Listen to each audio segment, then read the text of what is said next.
ఆర్టీసీలో సమ్మె సరైన మోగింది. అయితే తెలంగాణ ఆర్టీసీ ఉన్నత అధికారులకు సమ్మె నోటీస్ ఇచ్చారు తెలంగాణ ఆర్టీసీ జేఏసీ నేతలు. బస్ భవన్లో ఆర్టీసీ అధికారులకు సమ్మె నోటీస్ అందజేశారు. ప్రభుత్వం ఏర్పడి 14 నెలలు అవుతున్నా సరే తమ సమస్యలు ఇంకా పరిష్కారం కాలేదని అంటున్నారు నేతలు.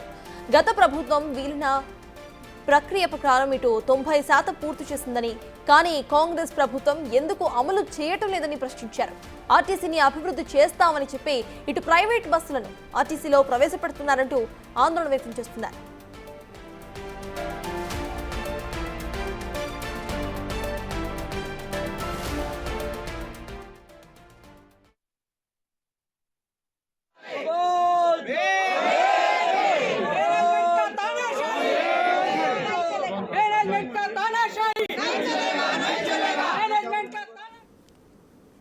ఈ సమ్మె నోటీస్ కు సంబంధించిన పూర్తి అప్డేట్స్ మా ప్రతినిధి సాగర్ అందిస్తారు. సాగర్, చెప్పండి, ఇటు తెలంగాణ ఆర్టీసీలో ఇటు సమ్మె పంపించినట్టుగా తెలుస్తోంది, అసలు అప్డేట్స్ ఏంటి?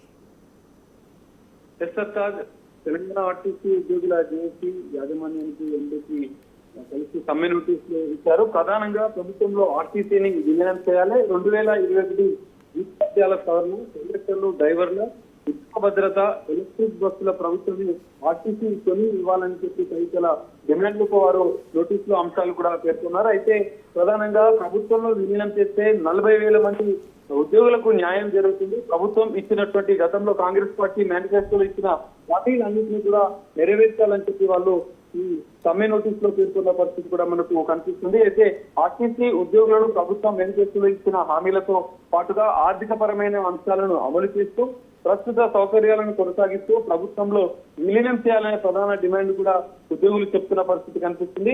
2021 వేతన సవరణను అమలు చేస్తూ ప్రభుత్వ ఉద్యోగులకు సమానంగా జీతాలు ఇవ్వాలని చెప్పి వాళ్ళు పేర్కొన్నారు. నోటీసులో 2017 వేతన సవరణ బకాయిలను కూడా దాదాపు 2,700 కోట్లు బకాయిలను కూడా విడుదల చేయాలని చెప్పి వాళ్ళు డిమాండ్ చేస్తున్న పరిస్థితి.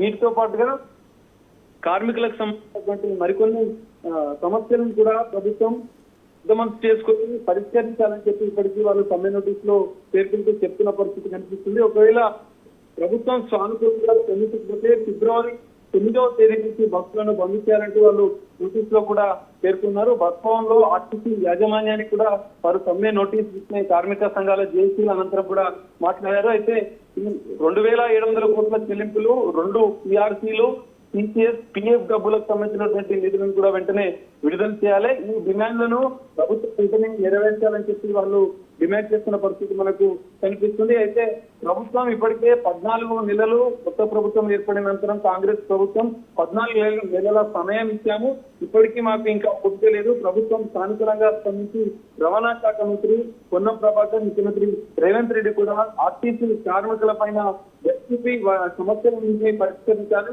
అని చెప్పి వాళ్ళు డిమాండ్ చేస్తున్నారు. ఈ డిమాండ్లను నెరవేర్చకపోతే ఫిబ్రవరి 9 నుంచి సమ్మెకు దిగుతామని తెలుసు నోటీసుల్లో పేర్కొన్నారు. ఈ విషయంలో ఇప్పటికే రవాణా శాఖ మంత్రి పొన్నం ప్రభాకర్ కూడా ఆర్టీసీని ఖచ్చితంగా ప్రైవేటు పరం చేసే ఆలోచన లేదు, సమస్యలకు సంబంధించినటువంటి మరిన్ని విషయాలను కూడా వీటన్నింటినీ ముఖ్యమంత్రి రేవంత్ రెడ్డి సమక్షంలో చర్చించి పరిష్కరిస్తామని చెప్పి హామీ ఇచ్చిన గతంలో హామీ కూడా ఇచ్చారు. కానీ ఆర్టీసీ కార్మికులు మాత్రం ఇప్పటికే నోటీసు ఇచ్చిన నేపథ్యంలో మరోసారి చర్చించే అవకాశం ఉంది. కార్మికులతో చర్చల అనంతరం కూడా ఎలాంటి పరిణామాలు ఉంటాయనేది మనం చూడాల్సిన పరిస్థితి అయితే కనిపిస్తుంది. ప్రధానంగా ఎలక్ట్రిక్ బస్ విషయంలో కూడా కొంత అసహనం వ్యక్తం చేస్తూ ఉద్యోగులు చెప్తున్నారు. ఎలక్ట్రిక్ బస్సులను ప్రభుత్వమే కొన్ని ఆర్టీసీకి ఇవ్వాలి, ఎందుకంటే ఎలక్ట్రిక్ బస్సుల సంస్థలకు కొన్ని డిపోలను ఇవ్వడం వల్ల ఉద్యోగులు నష్టపోతున్నారు, ఉద్యోగులకు అన్యాయం జరుగుతుందన్న అంశాలను కూడా వాళ్ళు నోటీస్ లో పేర్కొన్న పరిస్థితి కనిపిస్తుంది. మరి ఫిబ్రవరి 9 నుంచి బస్సులను బంద్ చేస్తున్నామంటూ కూడా వారు నోటీస్ లో పేర్కొన్నారు. ఈ విషయంలో మరి ప్రభుత్వం మరోసారి చర్చించే అవకాశం అయితే కనిపిస్తుంది. చర్చించిన అనంతరం కూడా మరి ఆర్టీసీ కార్మికులు ఎలాంటి తీసుకుంటారో అనేది కూడా మనం తీసుకోవాల్సిన పరిస్థితి కనిపిస్తుంది. చెప్తారు. Right, thank you Sagar. CM पे तानाशाही नहीं चलेगा, नहीं चलेगा।